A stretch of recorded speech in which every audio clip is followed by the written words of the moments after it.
Okay, Vanniyar sir உங்ககிட்ட கேட்கணும். வரப்போகிறது அரசியல் தேர்தல் கிடையாது, தமிழினத்தை காக்கக்கூடிய ஒரு சமுதாய தேர்தல் அப்படின்னும் முதலமைச்சர் அதில் பேசியிருக்காரு இல்லையா? இதை எப்படி சார் புரிஞ்சுக்கிறது? இதுக்கு அவ்வளோ அழுத்தம் கொடுக்கணுமா அந்த இடத்துல? வந்து இந்த சுயமரியாதை இயக்கம் தொடங்கி இந்த நூற்றாண்டு விழா கொண்டாடி கொண்டிருக்கிற சூழலில் அவங்க ஆர்எஸ்எஸ்க்கான நிகழ்வை கொண்டாடுறாங்க. ஆர்எஸ்எஸ் அவர்கள் காந்தியை படுகொலை செய்த கோட்சேவை கொண்டாடுகிறார்கள். இன்றைக்கி வந்து எல்லா இடங்களையும் பார்த்திங்கன்னா ஒரு பக்கம் கோட்சே போஸ்டரும் போடுறாங்க. தென்னகத்து கோட்சேனே வந்து இங்கே இருக்கிற ஆட்களுக்கு வந்து போஸ்டரும் ஓட்டுறாங்க. இதுதான் ரொம்ப முக்கியமான. இது வந்து ஐடியாலஜிக்கலான வார்த்தை. இது வந்து இந்த அரசியல் தேர்தல் அப்படிங்கிறதெல்லாம் வேறு. இதை வந்து அதிமுகவினருக்கு எடப்பாடி பழனிசாமிக்கோ அங்கே இருக்கிற யாருக்குமே தெரியாது, யாருக்கும் இது புரியாது. புரிஞ்சாலும் இதை பற்றி பேசவும் முடியாது. ஏனென்றால் இன்றைக்கி வந்து அவர்கள் இந்தியாவை வந்து இந்து ராஷ்டிரமாக மாற்றுவதற்கு முயற்சி செய்கிறார்கள்.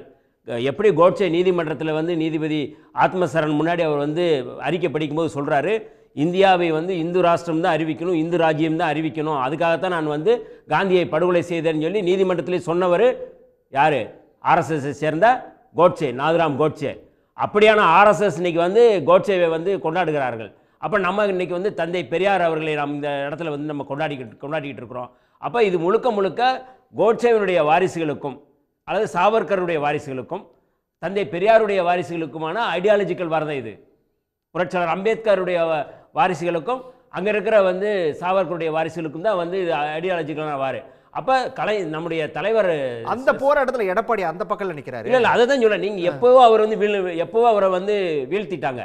இது வந்து அவருக்கு என்ன ஐடியாலஜிக்கல் இருக்குது? அவருக்கு என்ன இருக்குது?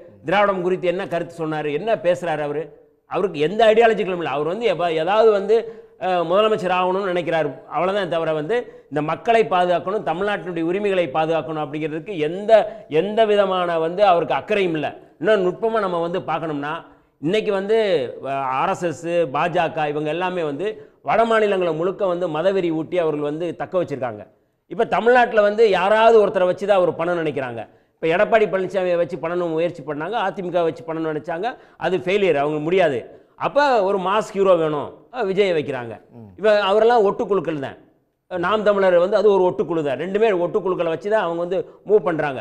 இப்போ இதை தடுத்து நிறுத்த வேண்டிய அவங்களுடைய சதிங்கிறது ரொம்ப நுட்பமானது. அதாவது ஆர்எஸ்எஸ்னுடைய சதியை நீங்கள் வெளிப்படையாக புரிஞ்சிக்க முடியாது. யார் வந்து யார் பேசுகிறாங்க, எதுக்கு பேசுகிறாங்க?